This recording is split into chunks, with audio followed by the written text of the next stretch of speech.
मुद्दा असा की अमृत मंथनाच्या वेळेला समुद्रानं अट घातली होती की तुम्ही या मंथनातून जे जे प्राप्त कराल देव आणि दानव, ते चांगलं असो का वाईट असो, जे काही समुद्रातून वर येईल मंथनातून, जसं डेऱ्यातल्या दह्यातून लोणी वर येते, त्या पद्धतीनं समुद्रातून जे जे वर येईल ते सगळं स्वीकारलं पाहिजे. आणि जणू काही परीक्षा घ्यायलाच समुद्र मंथनातून पहिल्यांदा काय आलं तर विष. अमृत फार शेवटी आलं. जसं दुःख अधिक सुख कमी. तुकोबा म्हणतात, सुख पाहता जवा पाडे, दुःख पर्वता एवढे. तशा प्रकारे असावं की विष प्रथम आलं. बरं, अट काय? जे काही येईल ते स्वीकारलं पाहिजे. आता थोडक्यात बघूया, कारण सगळं आपण बोललोय. विष स्वीकारायला कोण तयार होणार? दानवाने हात वर केले, देवांना इलाज नव्हता, स्वीकारावं लागलं. पण देव तरी कसे स्वीकारणार? देवांना काही मर्यादा आहे. तेव्हा देवांचा देव जो महादेव, त्याला विनंती करण्यात आली आणि तो बिचारा नावाप्रमाणे शं करोती सहा. शं म्हणजे कल्याण, करोती करतो, जो कल्याणच करतो. कल्याणाशिवाय आणखी काय करतच नाही. जसं सूर्यनारायण प्रकाशच देऊ शकतो.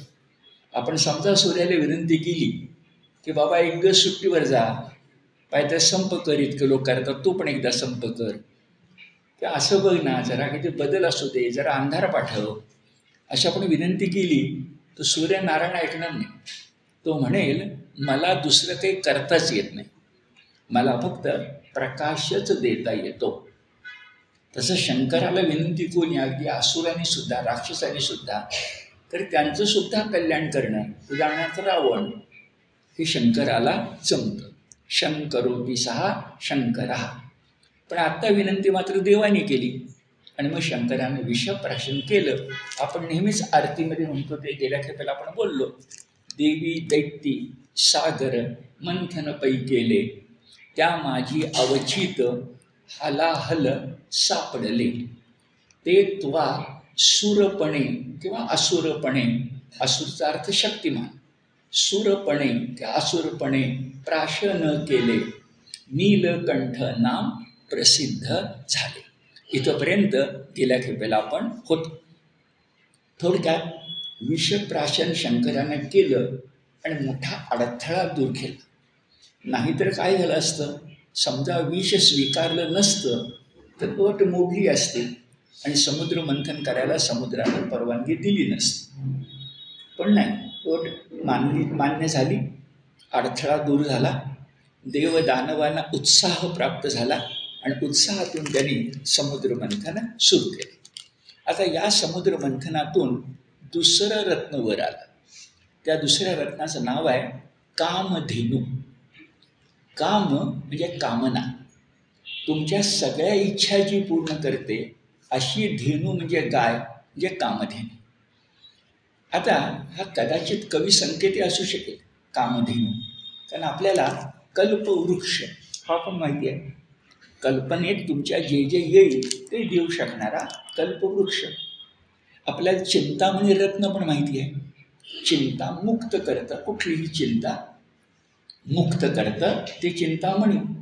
आता कामधेनू आली, एका अर्थानं सुरभी, एका अर्थानं गोमाता, ही समुद्रातून वर आली. आनंद झाला सगळ्यांना. ती मुख्यतः दूध देणार, दुधापासून तूप निर्माण होऊ शकतं आणि दुधाचा तुपाचा उपयोग यज्ञात होत असे. आणि म्हणून कामधेनू वर आल्यानंतर देवदानव दोघांनी मिळून परस्पर संमतीनं जे कोणी ऋषीमुनी होते, यज्ञयाग करणारे, किंवा जे गृहस्थ होते, घरामध्ये अग्निहोत्र करणारे, त्यांना कामधेनू दिली. म्हणजे योग्य उपयोग झाला. इथे शब्द वापरला आहे वेद वेत्या ऋषींनी, वेद जाणणाऱ्या, वेद वेत्या ऋषींनी कामधेनूचा स्वीकार केला. त्यानंतर ही महत्त्वाची गोष्ट आहे की तिसरं जे रत्न वर आलं ते चंद्रमा, चंद्र. आता तसं बघितलं, सूर्य आणि चंद्र आपल्याला माहिती आहे, पण इथं चंद्र समुद्रातून आला असं म्हटलं. आणि नंतर लक्ष्मी पण येणार आहे. म्हणजे लक्ष्मी आणि चंद्र ही भावंड झाली. हा चंद्र जेव्हा वर आला तर तो होता कसा? अत्यंत शुभ्रवर्णी अशा प्रकारचा. नाही, जरा गडबड झाली. म्हणजे चंद्रमाचा उल्लेख आपण करतो फक्त 6 मध्ये, नंतर सांगतो, मुळात इथं नाही आहे. इथं चंद्रमासारखा शुभ्रवर्णी, चंद्रमा नव्हे, आता जे बोललो ते विसरा, चंद्रमासारखा शुभ्रवर्णी एक घोडा वर आला आणि त्या घोड्याचं नाव आहे उच्चैश्रवा. उच्चैश्रवा नावाचा एक अश्व घोडावर आला. तो इतका देखणा होता. आणि घोडेसुद्धा आपल्याला माहिती असते, आत्तासुद्धा जशा बैलांच्या किमती खूप असतात तशा घोड्यांच्या किमती पण खूप असतात. त्यामध्ये सुद्धा सिंधू नदी काठचे घोडे, त्यांना सैंधव असा आपल्या वेदामध्ये शब्द आहे. अरबी घोडे, अरबस्थानातले घोडे, हे सुद्धा आपल्याला ऐकून माहिती आहे. तर अशा प्रकारचा जातिवंत, अशा प्रकारचा देखणा, अशा प्रकारचा बलवान, बलसंपन्न असा उच्चैश्रवा नावाचा अश्व वर आला. तो आल्याबरोबर झडप घातल्यासारखा बलिराजा दानवांचा प्रमुख म्हणाला, हा मला पाहिजे.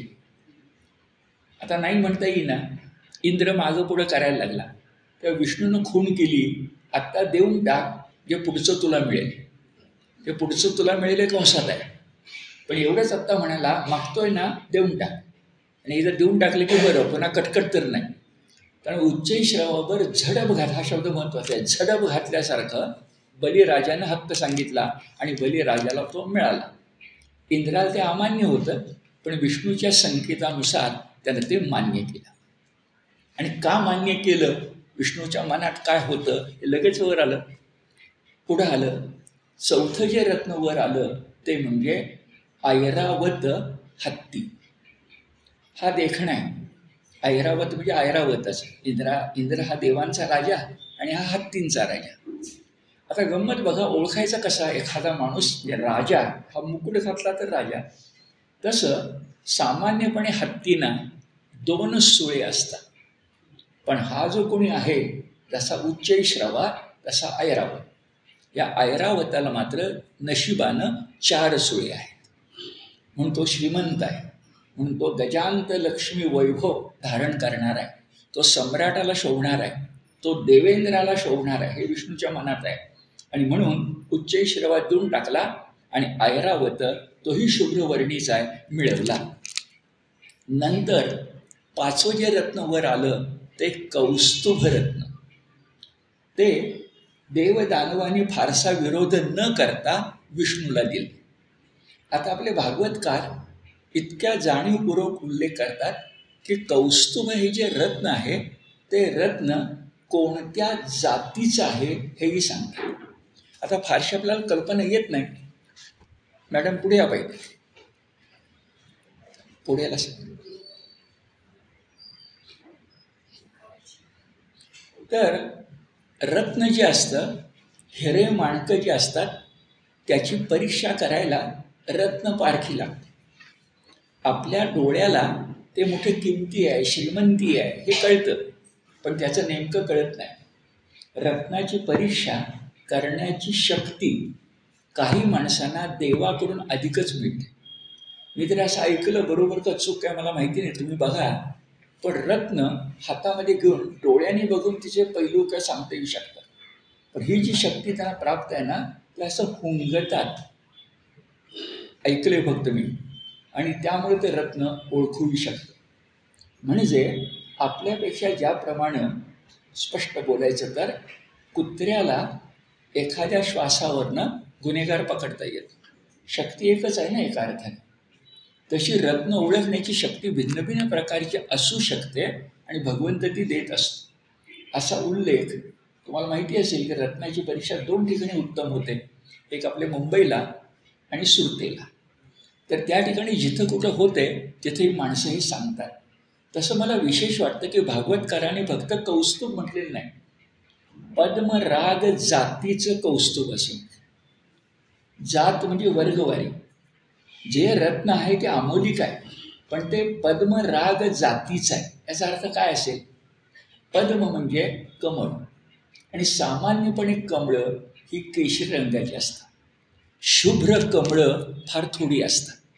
कारण पद्म या शब्दाचा रंगाच्या दृष्टीने अर्थ सांगायचा तर तो केशरी असा असू शकेल, म्हणजे या रत्नाचा रंग केशरी असा असू शकेल, म्हणून त्याला पद्मराग जातीचं कौस्तुभ असं म्हटलं. एक लक्षात घ्या, आपण खूपदा बोललोय की भागवत हा ज्ञानकोश आहे, भागवत हा विश्वकोश आहे. तो आपल्याला भक्ती शिकवतो, पण त्या कालखंडामधलं जे काही सामान्य ज्ञानसुद्धा होतं, जे आज आपण विश्वकोशामध्ये ग्रथित करतो, ते करायचा मार्ग पद्यातून, कारण भागवत पद्यात आहे, भागवतात आहे. म्हणून मी खूपदा सांगतो की भागवतामध्ये इतिहास आहे, भागवतामध्ये भूगोल आहे, भागवतामध्ये जीवनविद्या आहे. जीवनविद्या, इहविद्या, परमात्मा मिळवण्याची विद्या ही पारमार्थिक आहे. पण जगावं कसं, सुख आणि समाधान यामध्ये काही फरक आहे का? सुखाची साधनं आणि समाधानाची साधनं ही वेगवेगळी असतात का? हे विचार जर आपल्याला पडत असतील तर त्याची उत्तरं या ज्ञानकोशामध्ये मिळाली पाहिजेत. हे ध्यानात घेऊन त्या भागवताचा अभ्यास व्हायला हवा. म्हणून मग कौस्तुभ रत्न सांगितलं गेलं की पद्मराग जातीचं आहे. ते वैजयंती माला, खरं तर श्रीकृष्णाला भागवतात खूपदा म्हटलंय वनमाला प्रिय आहे, कारण तो गोपाळकृष्ण आहे. पण जेव्हा तो द्वारकाधीश आहे तेव्हा वनमालेपेक्षा वैजयंतीमाला, आणि त्या वैजयंतीमालेमध्ये रत्न कुठला असेल तर कौस्तुभ रत्न. कौस्तुभ हा विष्णूचाच एका अर्थाने हक्क आहे. ते समुद्रातून आलंय आणि देवदानवानी भांडण न करता ते विष्णूला देऊन टाकलं. नंतर रत्न कुठलं आलं तर रत्न आलं पारिजात वृक्ष. आता सगळ्या कथा आपल्याला आठवते की पारिजात वृक्ष हा देवानी स्वर्गलोकासाठी मिळवला. नंतर मग कृष्णाच्या पत्नीनं हट्ट धरला, सत्यभामा, तो आणला गेला. आणल्यानंतरची कथा तुम्हाला माहिती आहे, लावला एकीच्या दारात आणि फुलं एकीला मिळायला लागली. कृष्ण बहुतेक हुशार आहे, भांडणच नको म्हणून मालकी कुणाची, अमकीची, आणि फळ कुणाचं, तमकीचं. हे पुन्हा भांडणाचा मुद्दाच येत नाही, कारण तो तसा नट्टखट्ट आहेच म्हणून. पण पारिजात हा स्वर्गामध्ये आत्ता गेला. नंतर कोणतं रत्न आलं तर महत्त्वाचं आहे लक्ष्मी, हेच रत्न आलं. खरं तर लक्ष्मी विष्णू पत्नी, पण समुद्र मंथनात त्याचा उल्लेख लक्ष्मीचा रत्नाचा केला आहे. भागवतकार वर्णने किती छान करतात बघा. तिचं रूप सुंदर होतं, तिचं वय सुयोग्य होतं, तिची कांती अप्रतिम होती, आणि सलज्जता हा तिचा दागिना होता. आधी बोलायला नको, सलज्जता हा त्या स्त्रीचा दागिना होता.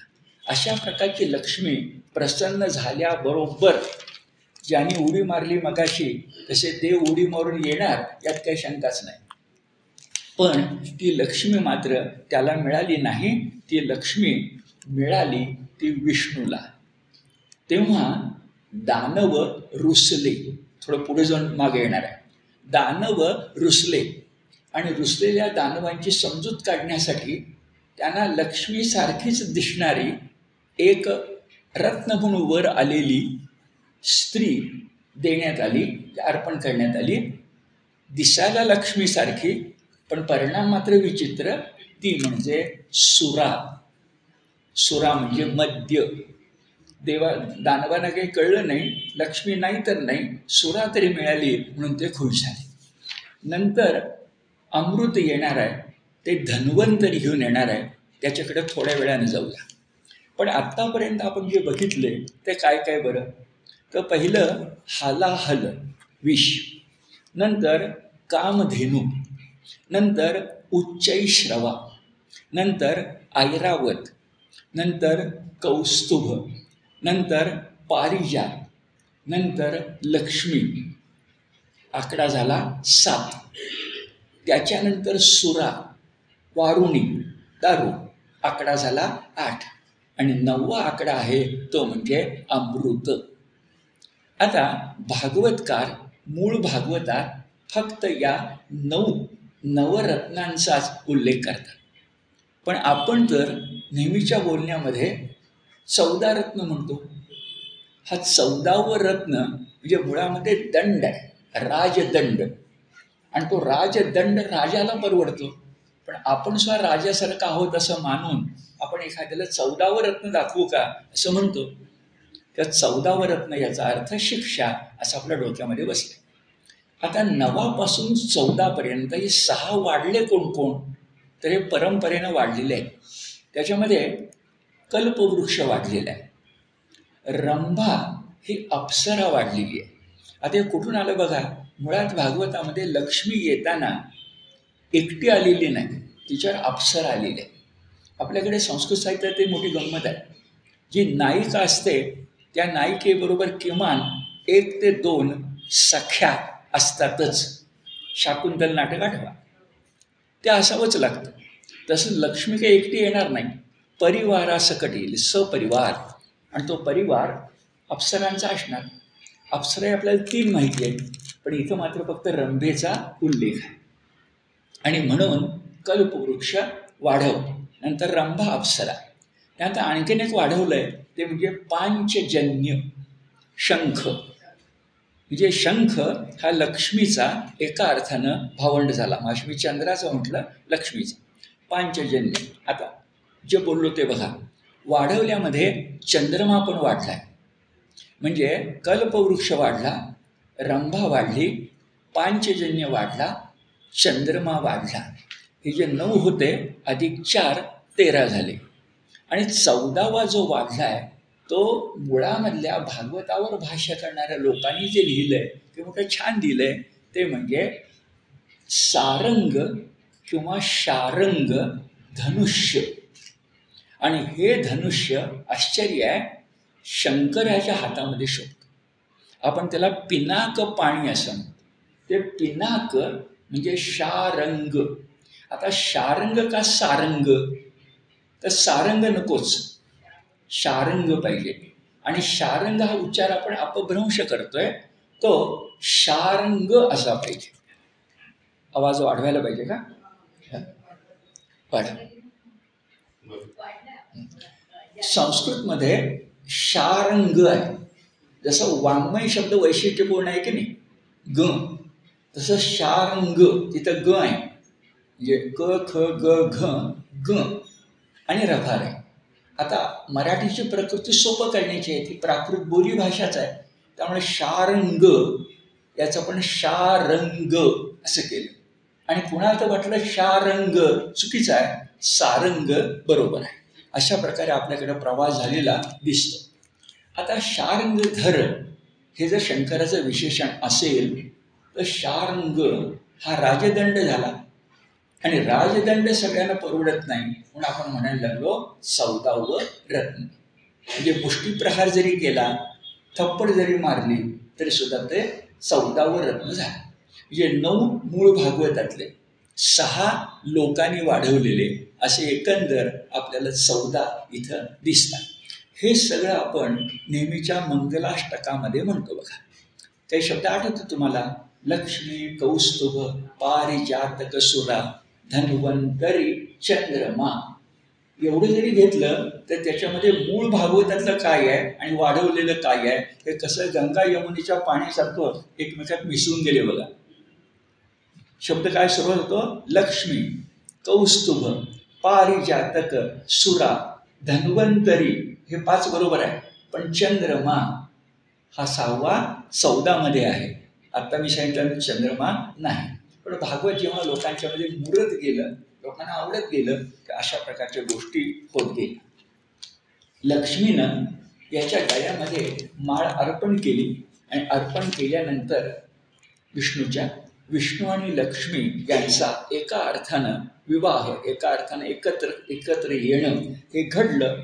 तेव्हा आकाशातल्या देवाने खूप आनंद वाटला आणि शंख, तूर्य, मृदुंग यांचा जयघोष झाला. आपले काही वाद्य किती प्राचीन आहेत बघा. शंख आपल्याला माहितीच आहे, मृदुंग आज वारकऱ्यांना प्रिय आहे. पण तूर्य हे वाद्य काय आहे, तर साध्या भाषेत तुतारी. आज ज्याला आपण तुतारी म्हणतो ती तूर्य. आता लक्ष्मीनं केवढी आपल्याकडे परंपरा चांगली आहे बघा. विष्णूच्या गळ्यात माळ घातली. म्हणजे लक्ष्मीनं वर संशोधन केलं. हे तर वधू संशोधन नाही आहे, वर संशोधन आहे. आणि तुम्हाला का गंमत वाटेल, मी सांगणार आहे. लक्ष्मीनं विष्णूच्या गळ्यात माळ घालायच्या पूर्वी विष्णूचा दर्जा असलेले नव्हे, पण विष्णूच्या खालोखाल असलेले कोण कोण आहेत ते आठवले. प्रत्येकामध्ये दोष काय आहे तो मनामध्ये जागृत केला आणि मग सर्वगुण संपन्न विष्णू आहे म्हणून त्याच्या गळ्यात माळ घातली. जे स्त्री मुक्तीची चळवळ असेल, फार जुन्या काळापासून आपल्याकडे चालू आहे, त्यात कोणत्या प्रकारे शंका नाही. ते तिला हक्क आहे वर संशोधनाचा आणि ती प्रत्येकातला दोष काढते. तुम्हाला सांगणार आहे, भागवतात मुळात आहे, खरोखरच गंमत वाटणार. कुणाकुणातले दोष काढले अगदी यादी ऐका. म्हणजे विष्णूचे स्पर्धक कोणते होते हे तुमच्या लक्षात येईल. पहिला तर का स्पर्धक आहे कळतच नाही, त्याचं नाव दुर्वासच आहे. आता कोण विवाह करणार त्या दुर्वासाबरोबर, पण आहे पहिला दुर्वास. नंतर गुरु आणि शुक्र जोडीनं आलेत, आमच्यातला कोणी स्वीकारा म्हणून. तिसरं पुन्हा जोडीनं आले ब्रह्मदेव आणि चंद्र. पुढचा जो आलाय ते इंद्र आणि इंद्रादिक आले. नंतर चक्क आलेत, म्हणजे हिच्या मनात आले. परशुराम आलाय. नंतर एकदम शिबी राजा दानशूर तो सुद्धा आलाय. नंतर कार्तवीर्य, खरतर स्त्री द्वेष्टा म्हणून आपल्याला माहिती आहे, पण तो सुद्धा आलाय. नंतर सनक सनकादी, ही तर 5 वर्षाची दिसणारी मुलं आहेत एका अर्थानं. ती नेहमीच 5 वर्षाची दिसतात. सत्पुरुष आहेत, नारदापेक्षाही श्रेष्ठ आहेत, पण त्यांच्यातले सनक आले. आणि शेवटचं नाव आहे मार्कंडेय, हा मृत्युंजय आहे. आता ह्या सगळेच वंदनीय आहे, पण तिच्या नजरेतून बघताना दोष काय काय बघा. दुर्वास ऋषी तपस्वी आहेत, पण त्यांनी क्रोध जिंकलेला नाही. आता असा पतिराज कोणाला हवा? कारण दुर्वास चांगला आहे, तपस्वी आहे, फार मोठा. दुर्वासाचा शाप म्हणजे भीती वाटणार आहे. अगदी शाकुंतल नाटकात तेच आहे. शाप म्हणजे भीती वाटणार आहे, पण दुर्वासानं क्रोध जिंकलेला नाही. गुरु आणि शुक्र हे दोन्ही चांगले आहेत खरे, पण ते ज्ञानी आहेत, पण वैराग्यशील नाहीत. तिसरे दोघं ब्रह्मदेव आणि चंद्र आहेत. हे मोठे आहेत खरे, पण नीट ऐका, भागवतकार किती ताकदीनं आपल्याला सांगतायत. ब्रह्मदेव आणि चंद्र मोठे आहेत खरे, पण त्यांनी काम भावनेवर विजय मिळवलेला नाही. हेच नेमकं संत एकनाथांनी पुढं बट्टा नावाच्या त्यांच्या भारुडामध्ये सांगितलेलं आहे. अशी कशी ही थट्टा भल्या भल्यास लाविला बट्टा. तिथं थट्टा हा शब्द कामातिरेक या अर्थाने सांगितलं.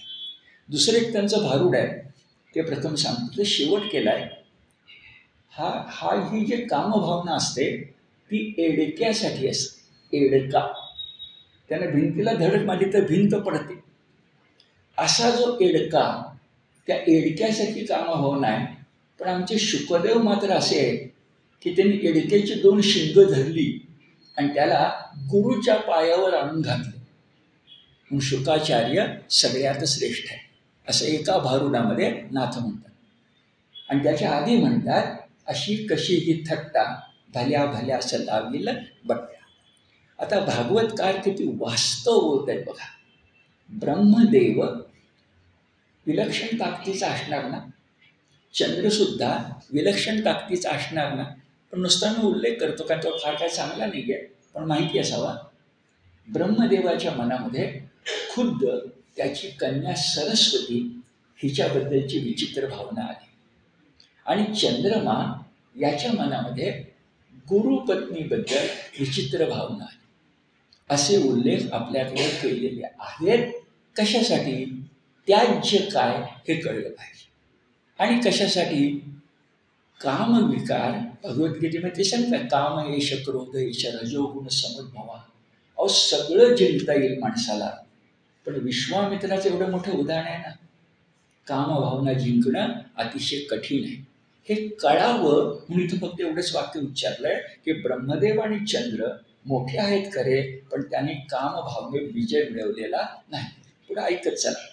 इंद्र पराक्रमी आहे खरा, पण परावलंबी आहे. कारण इंद्राला देवांची आणि प्रत्येक वेळेला विष्णूची मदत घ्यावी लागते. आणि आपल्याकडे मोठी गंमत आहे. इंद्र हा म्हणे मोठा भाऊ आहे आणि विष्णू हा त्याचा धाकटा भाऊ आहे. म्हणून विष्णूचं एक नाव उपेंद्र असं आहे. उपइंद्र. इंद्र झाला मोठा भाऊ, विष्णू झाला धाकटा भाऊ. आणि नेहमी काही घडलं की मोठा भाऊ धाकटा भावाकडे धावत येतो आणि मला सोडवा म्हणून सांगतो. स्वतः चुकतो आणि धावत मात्र येतो विष्णूच्याकडे. जाऊ दे, इंद्र चांगला आहे खरा, पण परावलंबी आहे. परशुराम धर्मनिष्ठ आहे. आता किती विचार आहे बघा. परशुराम धर्मनिष्ठ आहेत, पण त्यांच्याजवळ भूतदया नाही. म्हणजे वीरतेला भूतदयेचं कोंदण असेल, पराक्रमाला औदार्याचं कोंदण असेल, तर तो पराक्रम आधी फुटतो. म्हणून परशुराम शूर आहे खरा, धर्मनिष्ठ आहे खरा, पण त्याजवळ भूतदया नाही. पुढचं फार महत्वाचं आहे. शिबी राजा हा दानशूर आहे खरा, पण दान प्रवणता ही मुक्तीस कारण होत नाही.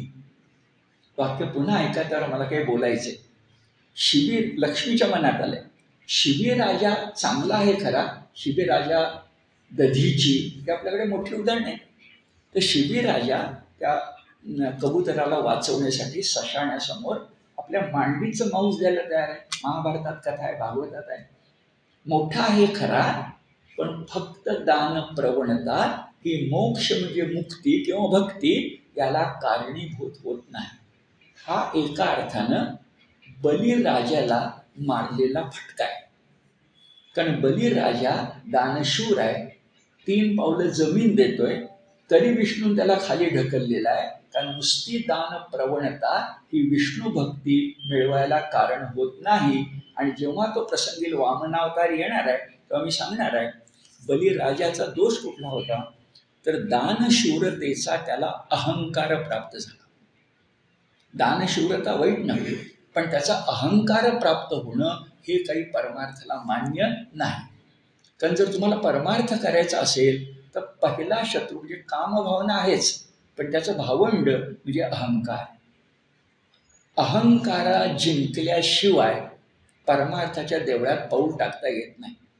म्हणून नामदेव महाराजांनी पसायदान मागताना, ज्ञानेश्वरांचं पसायदान वेगळं. नामदेव महाराजांनी पसायदान मागताना माझ्या हरिदासा काय पाहिजे बरं? अहंकाराचा वारा न लागो राजसा, माझ्या विष्णुदासा भाविकासी. म्हणून कुठल्याही देवळातली जमिनीला लागून असणारी पहिली म्हणजे वरून शेवटची पायरी ही नामदेवांचीच असते. आपण त्या पायरीवर पायही ठेवू शकत नाही म्हणून आपण वर पाय ठेवतो. पण नामदेवांनी मागून घेतलंय, त्या कालखंडात मागून घेतलंय विठुरायाकडनं की माझ्या अंगावर संतांचे चरण रज हे पडले पाहिजेत, म्हणून कुठल्याही देवळातली शेवटची पायरी ही माझी असावी. हे पसायदान आहे. अहंकाराचा वारा न लागो राजसा, कुणाला? माझ्या विष्णुदासा भाविकासी. आपल्याकडे परंपरेने सांगितलंय की अहंकाराला सगळ्यात कुठला कंठ आवडत असेल तर ज्ञानी पुरुषाचा आणि भक्ताचा. कळते का बघा? अहंकाराला सगळ्यात आवडत असेल तर ज्ञानी पुरुषाचा कंठ आणि भक्ताचा. याचा अर्थ काय? भक्ताला अहंकार झाला तर फार वाईट आहे आणि ज्ञानी पुरुषाला अहंकार झाला तर अधिकच वाईट आहे. एक वेळ मूर्खाला अहंकार झाला तर परवडेल, तर मूर्खच आहे. पण ज्ञानी माणसाला अहंकार होणं याच्यामध्ये समष्टीचं नुकसान आहे. आपल्याला ते मान्य नाही. बलिराजाचा अहंकार असा नाही, तर तो प्रल्हादाचा नातू आहे, त्या साधा नाही आहे, दानशूर आहे. त्याला का वामन अवतार पुढे येणार आहे. आणि अमृत मंथनात अमृत मिळालं नाही म्हणूनच बलिराजानं काय काय केलं आपल्याला कळणार. आणि ते बलिराजानं केलं म्हणून वामन अवतार होणार आहे. एका अर्थानं वामन अवतार हा व्हायला समुद्र मंथन कारणीभूत आहे. लक्ष्मीच्या मनात आणखी आलं की कार्तवीर्य बलवान आहे खरा, पण तो काही काळाच्या तडाख्यातून सुटलेला नाही. सनकादिक निसंग आणि समाधिनिष्ठ आहेत. किती छान विचार आहे बघा.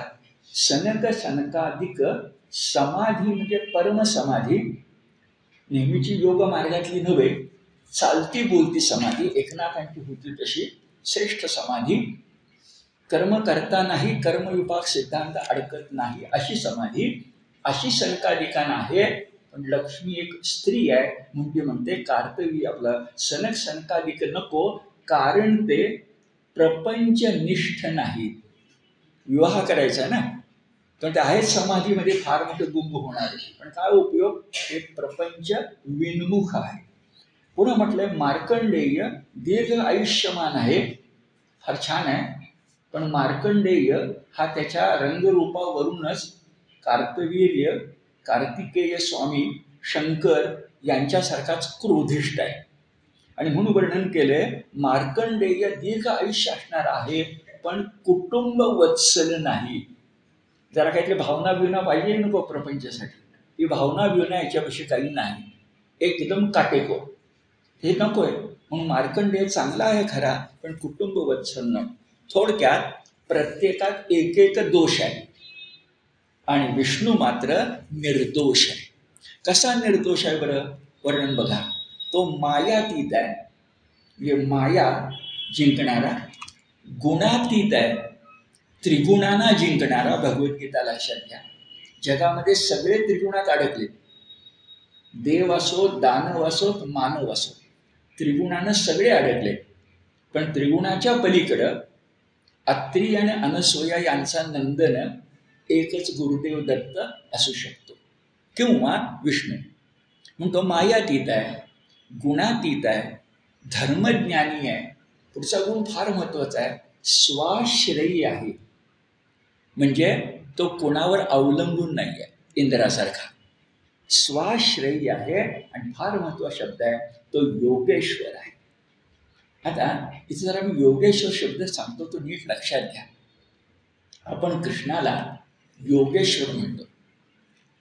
जर तो फक्त हठयोग किंवा योग मार्ग यांचा स्वामी असता तर शब्द योगीश्वर झाला असता. योग ज्याला जमतो तो योगी.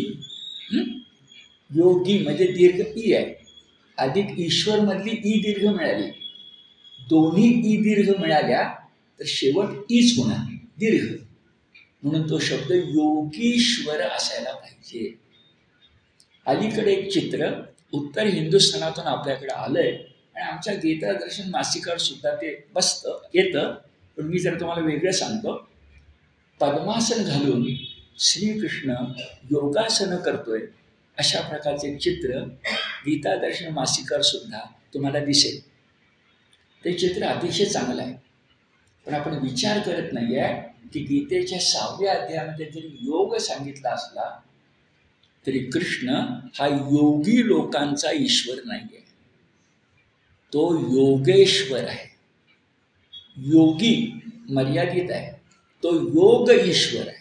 आणि योग म्हणजे समत्व योग, योग म्हणजे ज्ञान योग, योग म्हणजे ज्ञान ध्यान कर्म झालंच, पण मी सांगतो जीवन योग. म्हणून आपण म्हणतो आज की भगवद्गीता हे जीवनाचं पुस्तक आहे.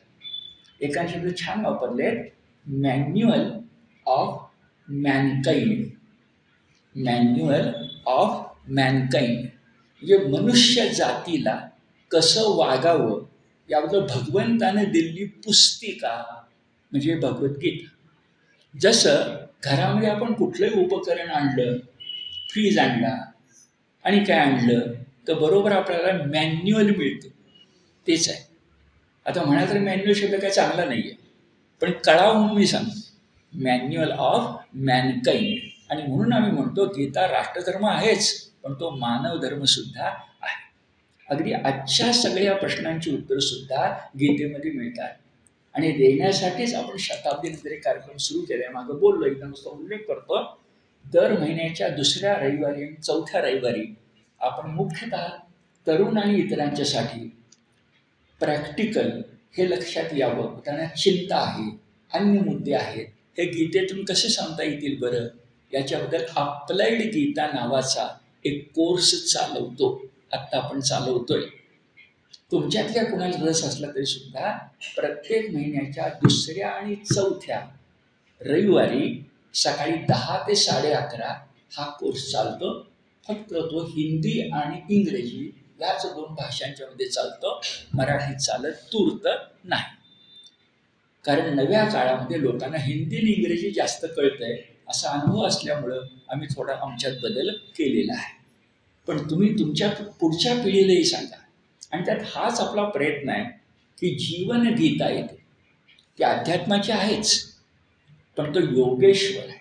तो जीवन योग सुद्धा सांगतो. आता हे सगळं निघालं विष्णूची विशेषणं. आता ही सगळी असल्यामुळं लक्ष्मी ही वर संशोधन करून त्याच्या गळ्यामध्ये माळ घातली गेली. हळती झाली, मग सुरा आली, ती अर्पण केली. आता महत्वाचं, अमृत कुंभ हा वर आला, तो एकटाच पाण्यातून वर आला आणि हवेत लटकला का? काहीतरी त्याला उत्तर पाहिजे. भागवतकाराने इतकं चांगलं उत्तर आपल्याला दिलंय की अमृत कुंभ घेऊन धन्वंतरी वर आला. त्याच्या एका हातामध्ये अमृत कुंभ होता, एवढाच उल्लेख आहे. आणि आज जर तुम्ही आयुर्वेद डॉक्टरांच्याकडे चित्र बघितलं, सगळ्या आयुर्वेद डॉक्टरांच्याकडे ते असतं, तो दिसायला विष्णूसारखाच आहे. याचा उल्लेख इथं आहे. धन्वंतरीला म्हटलंय विष्णूचा अंशावतार. तर माझं खाली आपण बोललो तो अंशावतार विभूती योग आठवा. दिसायला विष्णूसारखा असतो आहे. त्याच्या एका हातात अमृत आहे. आणि इथं उल्लेख नाही आहे, पण आपल्याला माहिती असतं अशुद्ध रक्त काढणारी जी निसर्गाची व्यवस्था आहे, जळवा किंवा जळू ज्याला आपण म्हणतो, ती इतर संस्कृत नाव आहे, त्याच्या दुसऱ्या हातामध्ये असते. तो इथं नाही आहे भागवतात उल्लेख. पण अमृत घेऊन कोण आला? अमृत घेऊन धन्वंतरी आला. इथं न कळतपणे आपल्याला शिकवलंय की खरं अमृत कुठलं असेल तर धन्वंतरी ज्याचा देव आहे ते आयुर्वेद. आणि अगदी खरं आहे, ॲलोपॅथीनं आपली व्याधी बरी होते, व्याधीचं मूळ बरं होत नाही. इतकं बरं होत नाही की 10व्या-12व्या वर्षी आपलं आजारपण दूर होतं आणि ते 70-80व्या वर्षी पुन्हा उपटतं. आणि डॉक्टर ते ठामपणे सांगतात ते जे झालं होतं ते आता पुन्हा झालं. या ॲलोपॅथीची काय मर्यादा आहे मला सांगा. आणि आयुर्वेद, होमिओपॅथीचा हाच गुण आहे, पण मी आता त्याबद्दल बोलत नाही. आयुर्वेदाचा गुण असा आहे की गुण यायला वेळ लागेल, पण जो येईल तो इंग्रजी शब्द परमनंट, कायमचा असा असेल. हे आपल्या भागवतात आहे. तर अमृत म्हणजे दुसरं काय? नाहीतर विचार करा, नीट विचार पण जर केला शांतपणे परमार्थाचा, तर वयम अमृतस्य पुत्रः असं जेव्हा विवेकानंद म्हणतात त्या तत्वज्ञानाच्या अंगानं म्हणतात. नाहीतर अमृत पिऊन अजर आणि अमर असणारे स्वर्गातले देव नक्की सुखी आहेत की नाही याच्याबद्दल शंका आहे. कारण अमृत समजा आपल्याला प्राप्त झालं आणि शरीर जर वृद्ध आणि व्याधीग्रस्त असलं तर त्या अमृताचं काय करायचं? त्यामुळे भागवतात जेव्हा अमृताची कथा सांगितली जाते तेव्हा तिचा अर्थ आपण जरा नीट समजून घेतला पाहिजे. भौतिकदृष्ट्या ते अमृत आहे, पण पारमार्थिकदृष्ट्या गीतेचं तत्वज्ञान आहे. वासांसी जीर्णानी यथा विहाय, हे फार महत्वाचं आहे. हा विषय भागवताला आणि गीतेला जोडून येतो, कारण आपण खूपदा म्हटलंय गीता आणि भागवत एकाच नाण्याच्या 2 बाजू आहे. आता हा धन्वंतरी आला, विष्णूचं जणू रूप असा आला, जुळा भाऊ म्हणावा असा आला. इथे शब्द वापरलाय तो वैद्यक शास्त्राचा प्रवर्तक आहे. किती बरोबर आहे? वैद्यक शास्त्राचा आयुर्वेद प्रवर्तक आहे. त्याच्या हातात अमृत कलश होता आणि तो घेऊन धन्वंतरी वर आल्यानंतर नेहमीप्रमाणे दैत्याने त्यांना उतावीळी फार, तर दैत्याने उतावीळपणे त्याच्यावर झडप घातली. म्हणजे हिसकावूनच घेतला तो कलश आणि कलश घेऊन दूर पळून जाऊ लागले. देवांना कळेना काय करावं. आता बघा, ते कलश घेऊन पळत असताना समजा देवाने वाटला केला असता तर ते इतके वेडे आहेत की कलश सांडला तर त्यांना परवा मिळाली नसती, पण कलश घेऊन ते पळाले असते. म्हणजे आपल्याला जबाबदारी आहे की शत्रूच्या हातातला कलश सुरक्षित ठेवला पाहिजे. म्हणून विष्णूनं देवांना सांगितलं फार काय काळजी करू नका, मी काय करायचं ते करते. आणि आपल्या विष्णूवर नेहमीप्रमाणे जबाबदारी आली. काय करायचं?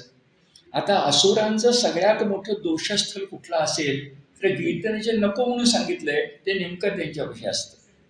ते म्हणजे कामभावना. आणि त्या कामभावनेनं सुंदोपसुंदी करणं हे असुरांचं वैशिष्ट्य आहे. सुंद आणि उपसुंद आहेतच म्हणत. तशा पद्धतीने इथं सुद्धा एक मोहिनी रूप प्रकट झालं. मागं आपण बोललोय नेवासे, मोहिनी रूप प्रकट झालं आणि त्या मोहिनीनं दानवांना मोहित केलं. अमृतासाठी चढाओढ करणं, अमृत घेऊन पळाले होते, पण अमृतासाठी चढाओढ करणं ते विसरले आणि दानवच एकमेकाशी भांडायला लागले, हे अमृत तुला का मला, हे सगळ्यांनी मिळून घ्यावं देवाने गप्प बसवावं हे विसरले. शत्रू बदलला. आता शत्रू एकमेकामध्ये निर्माण झाले, चढाओढ सुरू झाली, स्नेह विसरले, परस्पर निंदा सुरू झाली. एवढ्यामध्ये मोहिनीनं प्रवेश केला. तर वर्णन तसंच आहे. सौंदर्यवती, कांतिमान, चिरतरुण अशी मोहिनी आली आणि त्या मोहिनीचं नुसतं दर्शन घेतलं मात्र यांचं अमृतासाठी जे भांडण चाललं होतं ते भांडण थांबलं. आता ती जी आली ती कुणाची तरी पत्नी नाही हे यांच्या लक्षामध्ये आलं, म्हणजे कुमारिका आहे. तेव्हा यांनी तिच्या पुढे प्रस्ताव काय ठेवला बघा. भागवतकार मोठे चतुरच आहे. प्रस्ताव ठेवला असा की तू आजपर्यंत कुणाची पत्नी झाली नाहीस. कुणाकुणाची यादी दिली आहे. देव, दानव, सिद्ध, गंधर्व, चारण, लोकाधिपती, यातला कोणीच तुझा पती दिसत नाहीये. आता हे सांगितल्यानंतर यांनी आपल्या लग्नाचा प्रस्ताव पुढे केला. आणि काय सांगणार, मागचं काय सांगितलं नाही. त्यांनी सांगितलं हे बघितलंस ना, आता समुद्र मंथन आम्ही केलंय, जे देवांच्यावर फुली, हे समुद्र मंथन आम्ही केलंय, एवढे आम्ही शक्तिमान आहोत, आमच्यापैकी कुणाची तू निवड कर, असा मोहिनी पुढे विवाहाचा प्रस्ताव यांनी मोठ्या कौतुकाने ठेवला. आणखी बघा, मागे मी तुम्हाला सांगितलं 2 ऋषी असे आहेत की त्यांची संतती जे आपण सगळे आहोत. एक कश्यप आणि दुसरे भृगू. यांनी सांगितलं आम्ही कश्यप ऋषीचे पुत्र आहोत, म्हणजे आमचं खानदान मोठं आहे, आम्ही कश्यप ऋषीचे पुत्र आहोत. केवढं मोठं काम केलं आम्ही समुद्र मंथनाचं. आता तू आम्हाला स्वीकार या लग्न प्रस्ताव, पण तो बाजूला ठेव. आत्ता मुख्य काम असं कर की आमच्या जी अमृताच्या वाटणीची भांडण सुरू झालंय तेवढं व्यवस्थित वाटणी करण्याचं काम आमच्यात तेवढं तू कर, म्हणून हा घे अमृत कलश तुझ्या ताब्यात. विष्णुरूप मोहिनी प्रसन्न झाली मनात, अमृत कलश हातात घेतला आणि आता हे वेडे खोळे आहेतच म्हणतात, तर तुम्ही पुढची अट घातली, तुम्हा सगळ्यांना मी अमृत वाटून देते, पण मी ठरवीन तेव्हा, तोपर्यंत गप्प बसायचं. आणि पुढे त्याने फार छान अट घातली. भागवतकार मोठंच हुशार आहे. ते म्हणाले माझ्या मनाविरुद्ध एकही गोष्ट करायची नाही. केवढी मोठी चमत्कारिक अट आहे बघा. तिच्या मनाविरुद्ध एकही गोष्ट करायची नाही. खरंच तसं घडलं. पुढचं सांगतो. सगळे देव बसले, अमृताचं वाढत चाललंय, बहुतेक अमृत संपत आलंय, पण मध्ये काही बोललो तर मोहिनीला वाईट वाटेल म्हणून आपल्या हातावर हात ठेवून तोंडावर बोट ठेवून गप्प बसलेले होते, असं वर्णन आहे. कामभावना काय असते ते आपल्याला कळतं. अमृतापेक्षाही ती ताकदवान आहे. पण ते नंतर आत्ता हिनं हातामध्ये घेतलं आणि पंक्ती बसवल्या. आता पंगत हा आपला मराठी शब्द, मूळ संस्कृत शब्द पंक्ती, कचं क झालंय आणि दीर्घ झालंय. पंक्तीमध्ये क अर्धा आहे, त्याला त जोडलंय.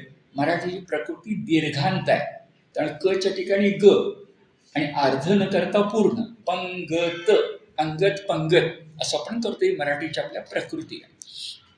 बरं, मग अट घातली माझ्या कोणत्याही कृतीला वाईट म्हणायचं नाही, हे माझ्या मनाविरुद्ध करायचं नाही. देव आणि दानवांच्या पंक्ती एकमेकांसमोर बसल्या आणि बसल्यानंतर दानव बिचारे वाट बघत बसले आणि देवांच्या समोरच्या पात्रामध्ये मोहिनीनं अमृत वाढायला सुरुवात केली. ज्याला अमृत मिळेल तो प्राशन करतोय, कारण पुढे प्राशन केल्याची खूण येणार आहे. मिळेल तो प्राशन करतोय.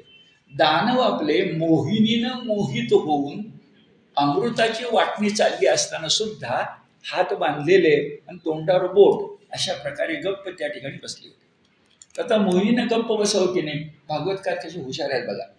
मोहिनी मधून यांना अमृत वाढताना त्यांना अगदीच आपण बाजूला पडलोय असं वाटू नये म्हणून त्यांच्यावर प्रेमानं नेत्र कटाक्ष टाकत होते.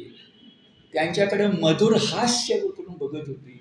मध्ये स्त्री स्वभाव सगळं लाजत होती आणि सगळ्यात जास्त मध्ये मधून त्यांना पराक्रमाची वचनं सांगून संबोधन करत होती.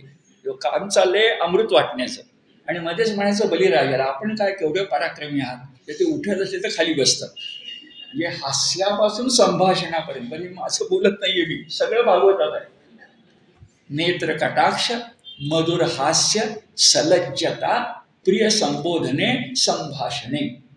देवाला अमृत मिळालं. अजर आणि अमर ते झाले आणि अशा वेळेला दानव मात्र गप्प बसून होते. इथं भागवतानं अमृताला एक सुंदर शब्द वापरलाय आणि तो परंपरेनं आपल्याकडे आलाय. तो म्हणजे पायस. आता पायस हा शब्द मुळात भागवतात आहे. पायस शब्द पयस यापासून आलाय. शकुंतला शाकुंतले. पयस म्हणजे पाणी नव्हे, पयस म्हणजे दूध. पायस म्हणजे दुग्धजन्य पदार्थ. आणि कुठल्या समुद्र मंथनातून आला. मग आपल्याला प्रश्न पडला होता. आता उत्तर मिळतं क्षीर समुद्रातून आला. म्हणजे जिथे विष्णू वास करतो आणि तो मग त्यावेळी हजर आहे. बरं, क्षीर समुद्र, क्षीर म्हणजे दूधच ना. गंमत बघा, आपण जी दुधाची खीर करतो ती क्षीरपासूनच आलेली आहे. क्षीर. आणि हा पायस शब्द भागवतात बघताना मला खूप आनंद वाटला. कारण गदिमांची कविता आठवली. दशरथा घे हे पायसदा. आणखी गंमत बघा, त्या पायस पासूनच ज्ञानेश्वरांचं पसायदान आलेलं आहे. पायस शब्द संस्कृत, त्याचं मराठी रूप झालं पसाय. एखादं छान कोटी केली. पसाय म्हणजे काय, तर मराठी शब्द आहे तो संस्कृतमधून आणला. पण समजा तो देश शब्द असता म्हणजे मराठी शब्द असता. पायस नाही, नाही, पसाय असता तर काय त्याचा अर्थ असेल बरं. रचलेलं आहे पण मोठं छान आहे. आमचा पसा आहे तेवढंच दे, तुझ्याजवळ मेघासारखा आहे. पसाय म्हणजे पसाभर, टोपलीभर, सूपभर नव्हे, ओंजळीत मावेल तेवढं. आणि ज्ञानदेव तेवढंच मागतायत ना पसायला. दशरथाला तेवढंच मिळणार आहे ना. दशरथा घे हे पायसता. आता संस्कृत श्लोक बघा. दैत्यान गृहीत कलश वंचयन उपसंचरैः दूरस्थान पायसाम आस जन्म मृत्यू हराम सुधाम. 9वा स्कंद 10वा अध्याय 20वा श्लोक. शेवटचा शब्द सुधाम. इथं पायस नाही आहे. आधी आहे अमृत. कसं अमृत? जन्म मृत्यू हराम. जन्म मृत्यूचं हरण म्हणजे मोक्ष एका अर्थानं. पण इथं अमर आणि मृत्यूला जवळ असणारी वार्धक्य नाही म्हणून अजर. अजर आणि अमर. जन्म मृत्यू हराम सुधाम. वर म्हटलंय पायसाम. जे सुधा आणि पायस दोन्ही शब्द आले. हे कुणाला मिळालं नाही? दूरस्थान. जे बाजूला बसले होते त्या दानवांना मिळालं नाही. कसं बरं? वंचयन. त्यांची फसवणूक करून. कुणाची? दैत्यान. कुणी? लक्ष्मीनं, आपल्या मोहिनीनं. पण ती मोहिनी काय करत होते? शब्द बघा. गृहीत कलशो. हातामध्ये कलश घेऊन आणि उपसंचरैः. संचार म्हणजे संचार. उप म्हणजे जवळ, देवांच्या, आणि त्यांच्यापासून दूरस्थ. अशा प्रकारे संस्कृत श्लोक आहे. दैत्यान गृहीत कलशो वंचयन उपसंचरैः दूरस्थान पायसाम आस जन्म मृत्यू हराम सुधाम. आता एवढी वाटणी होत असताना सुद्धा असुर मात्र गप्पच बसले होते. कारण भागवतकार म्हणतात तिला प्रिय काय आहे ते हे विचार करत होते. काही मध्ये बोललो तर तिला आवडणार नाही. आपल्या प्रेमामध्ये व्यत्यय येईल. चुकून सुद्धा अप्रिय भाषण नको म्हणून ते विचारे गप्प बसले होते. पण तुम्हाला माहिती आहे सगळ्यामध्ये एक कोणतरी असा खट्याळ असतो. जगाचा नियमच आहे. तो होता राहू. आता राहू केतू हे मुळात 2 राक्षस, सख्य भाऊच म्हणावे. ते दानवांच्या पंक्तीत बसले होते, पण चाणाक्ष असल्यामुळे मोहिनीच्या रूपानं न भुलता मोहिनी काय करते ते बघत होते आणि तिच्या लक्षात आलं की आता अमृत संपत आलं तरी आमचे वेडे आपले तिच्या चेहऱ्याकडे बघत बसले. तेव्हा राहू केतूनी मनामध्ये विचार केला, बाकीच्यांचा राहू दे, आपण तरी फायदा करूया. म्हणून केतू धाकटा भाऊ तो खालीच बसला, राहू मोठा भाऊ उठला आणि तो देवांचा पोशाख करून, ते मायावी असतात, तर देवांचं रूप घेऊन सूर्य आणि चंद्र हे जे देव होते त्यांच्या मध्ये जाऊन बसला. मोहिनी आपला अमृत वाढत वाढत आली, सूर्याला मिळालं, चंद्राला मिळणार आणि मध्ये राहूला मिळालं. राहून ते घेतलं आणि प्यायला सुरुवात केली. एवढ्या सूर्यचंद्राच्या लक्षामध्ये आलं की हा देव नसून दानव आहे. त्याने मोहिनीला खून करून सांगितलं की हा चुकून माणूस आमच्यातून बसलाय. तेव्हा मोहिनी इतकी बलवान आहे बघा, इतकी हुशार आहे की पुढच्या नाही मिळालं अमृत तरी चालेल, पण दानवांना अमृत मिळून उपयोगी नाही म्हणून त्यानं मोहिनी रूप टाकलं. आता आपण मानूया की सूर्यचंद्र बहुतेक शेवटच्या क्रमांकाचे देव होते, त्यामुळे आधीच्या सगळ्यांना मिळालं असं आपण गृहीत धरूया. काही तर काय सांगितलं नाही, पण गृहीत धरूया. तर होतं कसं, आम्ही प्रसाद घ्यायला गेलो आणि शेवटी आम्हाला कळावं प्रसाद आत्ताच संपला. तसं काही त्यांचं झालेलं नाही आहे असं आपण गृहीत धरूया. सूर्यचंद्र शेवटचे आणि काय रागवणार नाहीत, सूर्यचंद्र आपलेच आहे.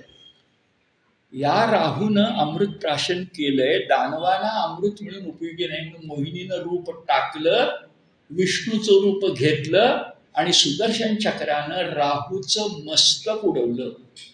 आता किती बारकावे बघा, त्यांना अमृत प्राशन केलं, ते गळ्यापर्यंत पोचलं, कारण गळा आणि वरचं मस्तक एवढं अमर झालं आणि खाली न गेल्यामुळं धड मात्र मर्त्य झालं आणि जमिनीवर कोसळलं. आणि राहू अमर झालेला फक्त मुंडकं आकाशामध्ये फिरत राहिलं. पण तेव्हा त्याच्या मनात जो राग बसला की आपल्याला सगळं अमृत का मिळालं नाही, तर या दोघांच्यामुळं, सूर्य आणि चंद्र. म्हणून भागवतकार आपल्याला सांगतात, आता भूगोल इतिहास कसा जुळवलाय बघा. आणि पर्वकाळी शब्द वापरला, ग्रहणाचं पर्वच असतं इथं स्पष्टपणे तो शब्द आहे. जे भागवतकार सगळं कसं भूगोल, इतिहास आणि कल्पना एकमेकात मिसळत आहेत. तर राहूच्या मनात सूर्यचंद्राबद्दल राग आहे, कारण यांना आपल्याला अमृत दिलं नाही. म्हणून जेव्हा वेळ येईल तेव्हा अमृत मंथनापासून आज 2025 पर्यंत जेव्हा जेव्हा पर्व काळ येतो म्हणजे ग्रहण काळ, तेव्हा तेव्हा तो त्यांच्या अंगावर धावून जातो. इथे शब्द आहे अभिधावंती, धावत जातो आणि त्यांच्यावर छाया पाडून किंवा त्यांना ग्रहण लावायचा प्रयत्न करतो. यस्तु पर्वाणी चंद्रार्क अभिधावंती, अभिधावती एकच आहे तो, अभिधावते वैरधीही, धी म्हणजे बुद्धी, ज्याची वैरबुद्धी आहे असा राहू पर्व बघून चंद्र सूर्यांच्या अंगावर अभिधावती. नुसतं धावणं म्हटलं तर ते साधं झालं, त्याच्या मागे अभिप्रत्यय लावला तर हेतुपूर्वक झालं. सहज सांगतो, आज काय मला माहिती नाही आहे, पण जुन्या कालखंडात कॉलेज जेव्हा सुरू व्हायचं 15 जूनला, तेव्हा प्राचार्य विद्यार्थ्यांना ॲड्रेस करायचे. त्या ॲड्रेसला मराठी शब्द अभिभाषण असा आहे. म्हणजे प्राचार्यांचं नेहमीचं भाषण नसतं, ते अभिभाषण म्हणजे कॉलेजची पद्धत काय आहे, नियम काय आहे हे सांगणारं असतं. अभि हा उपसर्ग आहे, शेवटी लागतो तो प्रत्यय, आधी लागतं ते उपसर्ग. तसं इथं अभिधावती म्हटलंय, जे नुसतं धावून अंगावर जाणं नाही आहे, वैरबुद्धी मनामध्ये ठेवून धावून जाणं आहे. अशा प्रकारे अमृत मंथनाचा इतिहास आपल्याला कळला. 6 वाजलेच आहेत, थांबूया आपण बाकीचं पुढच्या शनिवारी.